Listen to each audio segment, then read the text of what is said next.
Golden State Media Concepts Fantasy Football Podcast is your one-stop shop for fantasy football news and advice. Can't decide on who to draft on the first round? Going gaga on how to line up your team. Got you covered. Traditional league, dynasty league, PPR league, IDP league, even daily fantasy football league. Join us as we break down all the questions of fantasy football. It's the Golden State Media Concepts Fantasy Football Podcast.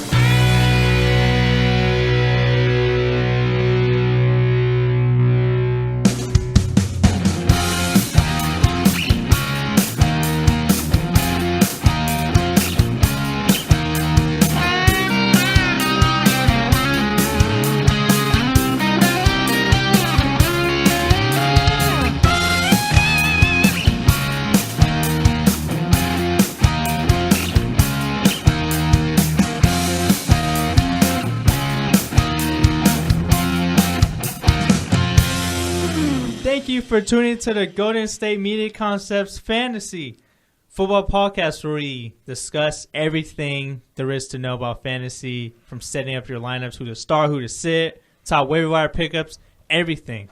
And as always, I'm Jeremiah. Hey, and I'm Anthony. And we're back here on another Friday show. Mm-hmm. Yeah, I do the show by myself, all by my lonesome on Tuesdays. But Fridays, I don't. All right, so we have a lot of to discuss today. We're going to talk about the Thursday night football game from last night, as well as for real. We got a couple of players that we're going to talk about if they're for real or not, if they're relevant fantasy players for the entire year. We'll get to that, and we're going to end the show like we always do before Week 7, and that is who to start and who to sit. But we're going to begin with the Thursday night football game, Anthony.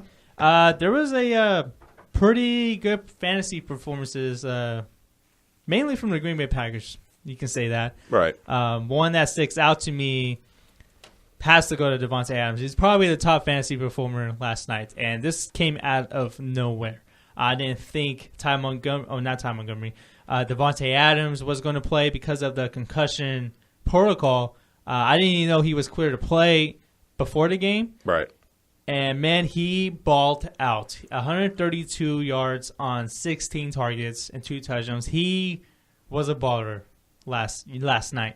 Yeah, if you look at it, he had 142 yards in the 3 weeks before that, 132 yards last night alone. So he basically was as productive as he was the last 3 weeks in this week. And if you look at the Green Bay Packers, they kind of had receiver by committee. Basically, whoever had like the breakout game was a different guy, be it Randall Cobb, be it Ty Montgomery, be it Jordy Nelson, or be it Davante Adams. They've kind of always had one guy either get 100 or close to 100 yards in the last 4 weeks. Aaron Rodgers has been, pretty good at basically spreading things around, making a lot of people feel useful, feel like they're the number one option on the team, even though basically we've seen that Jordy Nelson isn't the same guy since coming back. Like last night he had his worst game, but he only had one game this season where he had over 100 yards. Everything else has been, 40 or below, or maybe like 70 yards. Basically, not what you would hope to expect from Jordy Nelson, even though, to be fair, he is coming off of an ACL injury, and that, unless your name's Adrian Peterson, takes a little bit to come back. Yeah, it does take a little bit to come back. The same thing could be said about Jamar Charles. Right. But yeah, Jordy Nelson has not looked like the same guy as we thought he would, even coming off an ACL injury. And like you said, you touched on it a little bit, Anthony, and they kind of went by a receiver by committee. So does that kind of make this kind of receiver corps for the Green Bay Packers hard to trust? With Davante Adams, he's not going to have this type of game every year. Right. Randall Cobb, yeah, he did have a pretty good game in total yards, but he's probably not going to have that every year. Remember, Randall Cobb struggled earlier to begin the year. He had a slow start. He had a pretty he wasn't good, fantasy-wise last year as well. And, of course, Jordy Nelson was hurt last year, and Jordy Nelson did get off to a pretty solid start. So I think it kind of makes it hard to trust, but all of these guys are valuable fantasy assets. The one person I would trust would be Randall Cobb, just because over the last 3 weeks he's had either 100 yards receiving or, he had 50 yards and a touchdown against Dallas and 95 and a touchdown against Chicago. He's been the most reliable of any of the people in Green Bay. He'd be the one that I I would rely on the most. And now going into Atlanta, I'd look for him to kind of keep that up a little bit. Just not exactly breaking out for 100 yards every game, but at least solid enough where he can get you 12 or so points on your fantasy team. Yeah, and not only that, Randall Cobb is also involved in the running game as well with Eddie Lacy on IR now. Mm-hmm. And let's talk about the running game for the Packers here. Ty Montgomery was he was the leading rusher for the Green Bay Packers last night. Yeah. But he's not listed as a running back in most leagues. And I know in my league, I have to start 3 receivers. Yeah. And I started him as my 3rd receiver, and he gave me 12 points. And that's pretty good value for your 3rd receiver. So he had 126 yards total yesterday. And that's actually pretty value regardless if you have him at receiver or not. 100 yards from a receiver in general is huge. That gets you 10 points. Oh, 100%, yeah. And I think he's a huge fantasy asset even when James Starks does return. I do think now Davis is going to get more involved as the season goes on. But I think Ty Montgomery is a guy that you kind of have to start now because of his versatility, bringing the ball, receiving the ball. Because of that, I think he's a valuable start. I think he's someone you have to trust moving forward. Yeah, because of circumstances. We talked about Randall Cobb, same thing with Ty Montgomery. Both of them had combined over 100 yards of total offense. It's something that, because of what they have with Eddie Lacy being gone and Niall Davis, to be fair to Niall Davis, that guy has a negative rushing yards the whole season. So maybe he gets going, but also, he needs to do something.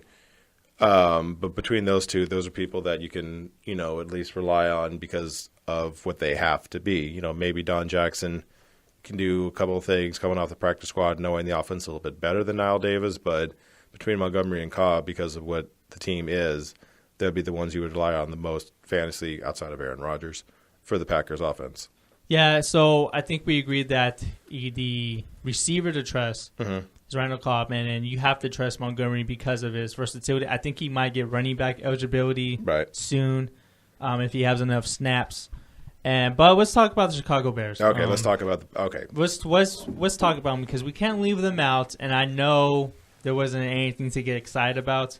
I know some people have Cameron Meredith. He was a huge popular fantasy pickup off the waivers 2 weeks ago. Yeah, he has 2 straight games of 100 yards receiving before this. Right. And Alshon Jeffrey, he had 11 targets last night, but he does not look like the Alshon Jeffrey. Maybe that's because Brian Hoyer got hurt. Brian Hoyer did play well. He hasn't turned the ball over, but he did have a broken arm yesterday. Matt Barkley entered the game, and I'm just going to say this. Matt Barkley is probably not on your fantasy radar and probably shouldn't be. And he probably downgrades pretty much this entire team moving forward, unless Jay Cutler comes back. But I think that will hurt Meredith's value because Hoyer loved Meredith. You can clearly see it. But that may boost Alshon Jeffrey's value for Jay Cutler if Jay Cutler was to be the starter next week if he happened to return.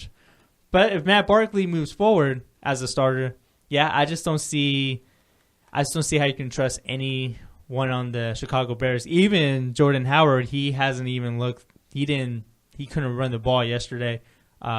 Carey did play pretty good yesterday as well. He had 48 yards, but that's not really what you want from your fantasy running back. So Kadeem Carey, I think, is someone you have to start looking at. But overall, the Chicago Bears team, you can't trust any of these players moving forward. No, the only player that you would rely on even a little bit maybe would have been Howard. He would have been somebody who, coming into this game, you're sitting a little bit from him. You think, okay, yeah, maybe he can actually do some stuff. Maybe this was just a bad game because you said Brian Hoyer went out with a broken arm. Matt Barkley came in. I dare you to name me a worse quarterback right now in the NFL than Matt Barkley. Blaine Gabbert? No, Blaine's much better than Matt Barkley. Oh, wow. Not much, but he's better. Like, we saw him do decent enough things. Don't get me wrong. Blaine Gabbert's really bad, too. But Matt Barkley is, one of the, worst quarterbacks in the NFL. He is on his best day or worst day, Manziel-esque.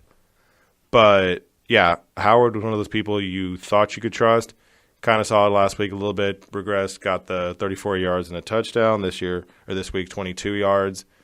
basically the Bears, you can't trust anybody on offense because maybe Alshon Jeffrey will have a good game one week. Meredith may have it the next week. You don't know necessarily who to trust. Now with Jay Cutler coming back, you would assume maybe be more Alshon Jeffrey because right now Jay Cutler's day-to-day.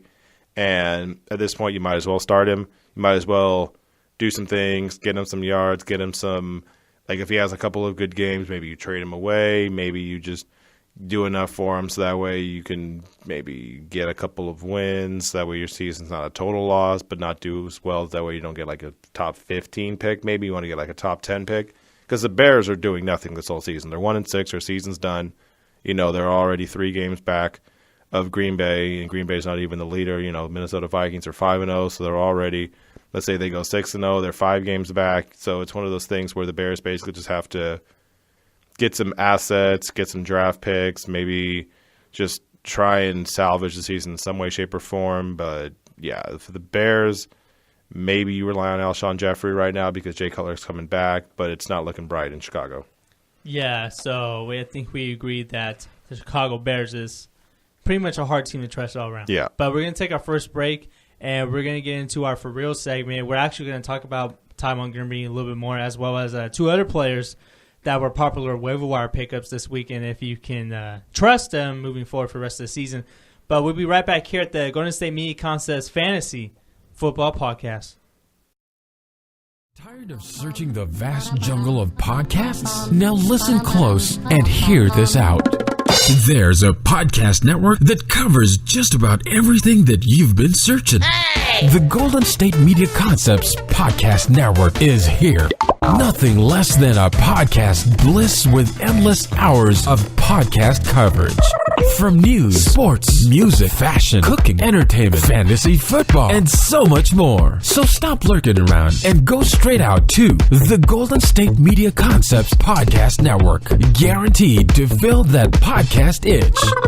Whatever it may be. Visit us at www.gsmcpodcast.com. Follow us on Facebook and Twitter, and download us on iTunes, SoundCloud, and Google Play.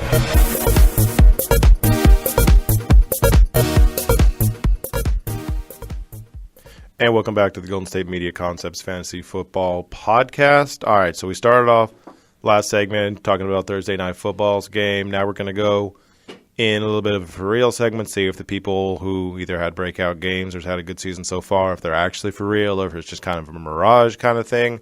So, start off, Ajayi, the running back for the Miami Dolphins, last week just killed it. 200 yards, 204 yards to be specific, against the Pittsburgh Steelers, 2 touchdowns, just the best game of the whole week for the running backs, just fantastic. Now everybody's picking him up, and here's the thing. That was a great performance by him. That was a great win by the Miami Dolphins. Kind of a win you didn't see coming. If you look at Ajayi throughout his career, I'm not even talking about this season, I'm talking about through his career, his whole career, he has 508 yards rushing. And that's not because he's a rookie, that's he had a year before that. Last year, all games included, everything total, he had 187 yards. So he had more in one game than he did his entire rookie season. And he actually had more touchdowns. He had 1 touchdown as a rookie. So he basically did better in this one game than all before. Now he looks like he's probably going to be the running back going forward in Miami because Arian Foster's kind of getting up there in age. He's 97 years old. He's 97 years old. He's, hit that point where the 30-year-old running back kind of start to go downhill. Plus he's had some injury history over the last few years, so Ajayi will be the running back. Obviously, I don't think he's going to get 200 yards rushing a game. I don't think he's going to get 100 yards rushing every game because if you look at his basically game logs over the last 2 seasons, the highest he ever had rushing in a game was 48. So, and that was in, I believe, his second week playing, and he also had the thing this year where he was benched to start off the season, didn't get to go on the team playing. That seems to be resolved or whatever, and to be fair, that's not anything you really hold against him because sometimes you just have the kind of spats with the quarterback's coach or the head coach, something like that things happen. But like I said, 48 yards was the most he had, and that was against the Bills in November 15th of last year. So I do think it's something where you look forward, you may be able to get him a few points every now and then, maybe get you like 8 or 9 points, maybe get you like 40 yards and a touchdown or something like that. But if you think he's now all of a sudden this is the game that's going to like transform him to being a top running back in the league, I think you're kind of reaching on that. Yeah. He was a popular fantasy football pickup this weekend. Right. Like you touched on it. Ajayi, he had more yards than he did in his best year in his career, in his career so far. And his total for rushing yards now is 321. Yeah. 204 came in out of one game. Yeah. It's kind of like I'm not trying to compare him to Julio Jones or anything, but 1 point, Julio Jones had 488 yards after that 300-yard game. Right. 300 of them came in one game. Yeah. And that's not a lot against Julio Jones. I'm saying, it's kind of a total that you can't really – it looks kind of skewed in a way. Yeah. But I do have to say this, though. He is averaging 5.7 yards a carry. He has been doing really well since the Cincinnati Bengals game. I was looking at his stats and games. But to Ajayi's credit, he has found the end zone and 3 of the past 4 games. Yeah, no, that's true. That is true. He has been getting the end zone, and he's highly involved with the Miami Dolphins now. He's not. I wouldn't say he's a must start moving forward, but he's someone that needs to be rostered on your team, especially as an RB2, because Arian Foster is probably the guy you kind of think you have to drop him now. Yeah. If you still have him on your team, I don't understand why. Mm-hmm. But if he's for real, I think we have to take the wait and see approach, because if you look at their schedule for the Dolphins, they do play the Jets. They do play the Bills. Next week, yeah. Or this week, This week. They play the Bills this week, and that's a pretty tough defense to run against. And they do play the Jets the week after that. And you remember, they got torched by David Johnson, but before that, they've been pretty stout against the run. And then they play the Chargers, which is a really good matchup, by the way. And then they play the Rams, tough matchup. And then the Niners, probably the best matchup he's going to get the whole entire year. Mm-hmm. So I would say he does have some really solid matchups moving forward, and I do think we'll have to wait and see if he's for real or not. But a guy that I want to talk to that we kind of touched on a little bit was Ty Montgomery. Mm-hmm. I think Ty Montgomery is someone that you have to have on your roster. He's going to get you yards on the ground and through the air. I know he doesn't have running back eligibility in practically every league, but like I said, in my league where I play 3 receivers, he's very valuable in that league. He can be possibly a really good flex option if you have a really deep set of receivers, or I didn't say running backs, or receivers in general. And if he happens to get running back eligibility, then he is a really valuable player in fantasy. His fantasy value rises up because of that alone. I do think he's someone that you kind of have to start. He does have a really good match against the Falcons. The Falcons don't have a good defense, even though they are 4-2 at this point. He has the Colts and the Titans. Pretty favorable matchups there. I think he's someone you have to start moving forward.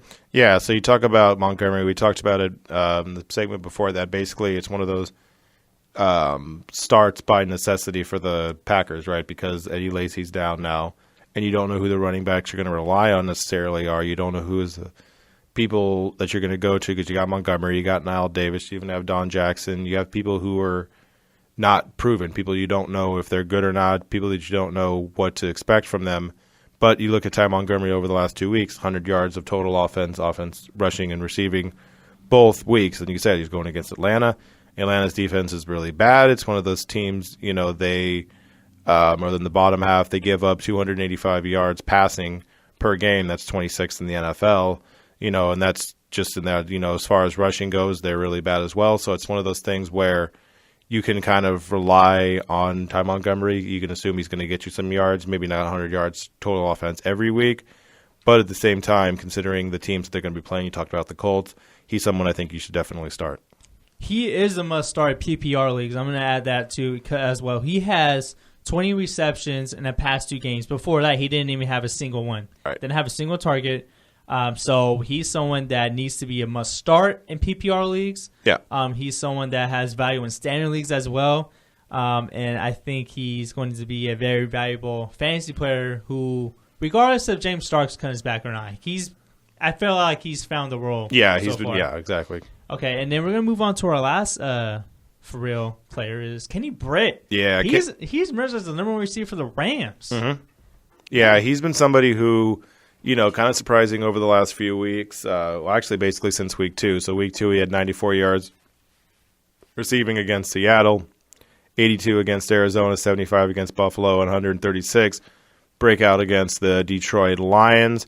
He's somebody who, he's emerged as the number one receiver for the Rams. The Rams necessarily don't have a great offense. It's more their defense that's doing stuff with Aaron Donald and people like that.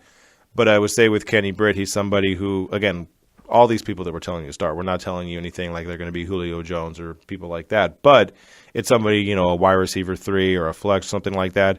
Kenny Britt will absolutely get you like 10 points a game, 8 to 10 points a game every single week. And if you can get that out of your number 3, that's a really good thing. And you look at the Rams are kind of hit and miss. They're 3-3. They're right at that 500 mark that they're probably going to be the entire year. But they're playing the Giants, and the Giants are a team that's been struggling this year. They itself are 3-3 as well. And if you look at the passing yards given up for the Los Angeles Rams, it's something that the thing with the Rams or with the Giants is you rely on Odell Beckham, right? That's the person that you want to basically look at every time because he's, after last week, he kind of got back into the groove of what he was hoping to do. But with the Giants, they are 22nd in the NFL as far as passing yards allowed. So you would assume that Kenny Britt can maybe get a handful of yards, get about 80, 90 yards receiving, be a solid third option for you on your fantasy team. Yeah, and he's someone that's emerged as a pretty good fantasy option, and he's on pace, I think, for his 1,300 receiving yards. That would be a career high because his career high previously was 748 in his first year with the Los Angeles Rams, and his career high for touchdowns was 9 with the Tennessee Titans in 2010. And I don't think he's going to get that much touchdowns in a weak passing game, so to speak. And right. I know Case Keenum played his best game. But I don't think Case Keenum's going to play that way every week. But he's someone that does get highly involved in this offense. Kenny Britt, this whole entire year, he's been really consistent. In the past, since week 2 against the Seahawks, he had 94 yards. Yep. The week after that, he had 38 yards, which was really disappointing. But the last 3 games, he has topped at least 75 yards or more. And I think that speaks well for his value there. Those were his first 2 touchdowns, by the way, this past Sunday against the Lions. But I do think he's someone that you have to have as your third receiver, a flex option. But I don't think he's a must-start moving forward. He's not unless you really do need him. Right. He does have a pretty solid matchup in the Giants. But after that, he has the Carolina Panthers. They've been absolutely torched. They're not the same Panthers defense. He has the Jets, the Dolphins, and the Saints. So he does have some pretty solid matches kind of moving forward. But I still think it's tough to say if Kenny Britt is for real. He's not a must-start, but he is someone that's valuable right now. Yeah, absolutely. And we're going to take our second break, Anthony. Cool. Sounds good. We're going to get to some players that are going to, we're going to tell you who to start and who to sit. Yep. When we get back here at the Golden State Media Concepts Fantasy Football Podcast. Are you looking for the very best NFL and college football podcast? Then check out the GSMC Football Podcast. Get the latest football news both on and off the field. From the NFL Draft to trades to the rumor mill to the NFL Combines. They got you covered. That's GSMCpodcast.com/football-podcast. Get updates on college rivalries, game day insights, and much, much more. It's football talk the way you want it. This show eats, sleeps, and breathes football. Don't forget to like them on Facebook and follow them on Twitter. Visit GSMCpodcast.com for more info.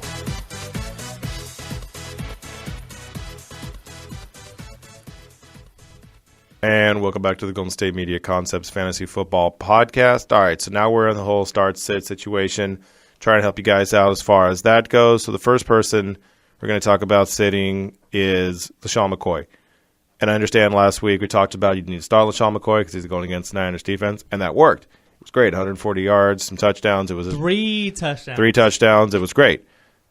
This week, okay, first it said he was out. now he's participating in practice. So it's one of those, you don't know exactly what to expect from him. Maybe Rex Ryan's just kind of doing one of those, just throw him in practice, kind of throw him off the scent kind of thing, and he doesn't get that much production during the game. I would have said before I saw him in practice today, before I saw LaShawn McCoy in practice today to start Mike Gillislee. But now with both of that being kind of, you're not sure who's going to start, because maybe by tomorrow when we're not on, maybe all of a sudden they'll say LaShawn McCoy's out again, or maybe now LaShawn McCoy's 100%, he's going to be great. You have no idea. At this point right now, you have no idea if LaShawn McCoy's going to be the number one guy, if Gillislee's going to be the number one guy. So at this point, I wouldn't trust either one of them, because it could be something where, LaShawn McCoy gets in for like 5 rushes and he gets you like 30 yards and it looks great because he has 6 yards of carry, but it's only 30 yards, doesn't do anything for you. Gillislee gets you like 70 yards and all of a sudden they have 100 yards combined, but that does nothing for you because neither one of them are the number one guy. Yeah, and there's reports that I've seen that the McCoy might be a game time decision as well. Sure.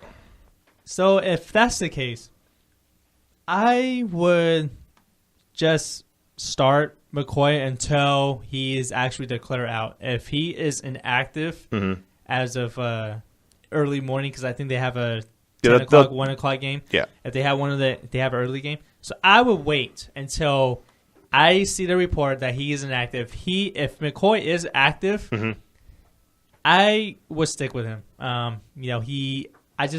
He's been one of those guys you really just can't sit. The one thing it says though, this guy Mike Rodak of ESPN staff writer basically said that he's really, LaShawn McCoy says he was real limited in practice Friday, saying the biggest thing is just seeing how I feel Sunday. So even he's kind of like, I don't know.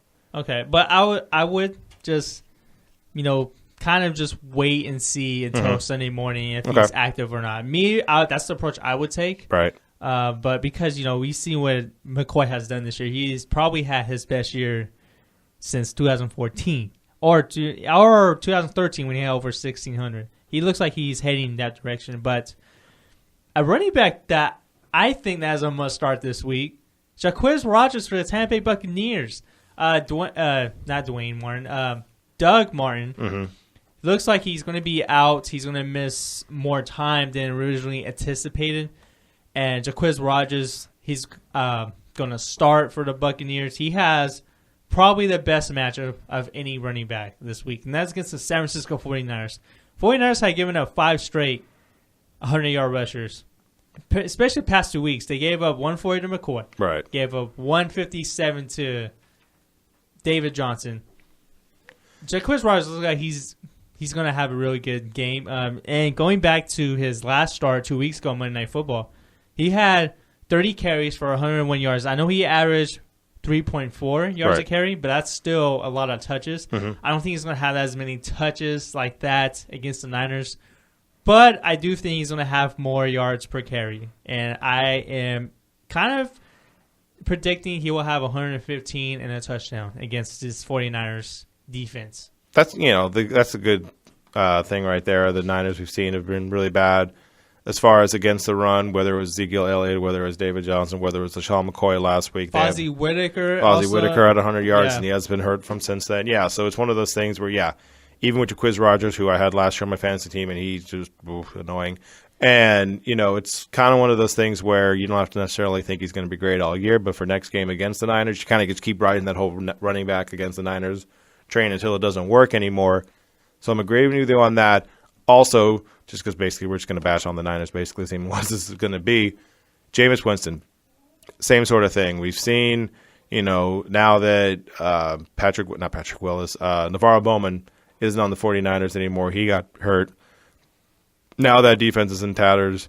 Carlos Hyde's injured. That offense now is bad. Basically, any good player that the 49ers have had over the last year, he seems to be either on the bench or ailing or whatever else, or he's retired or just whatever. Like, basically, they don't have as many good offensive players as they had in the past. You look at Jameis Winston, who has been struggling and good depending on the game.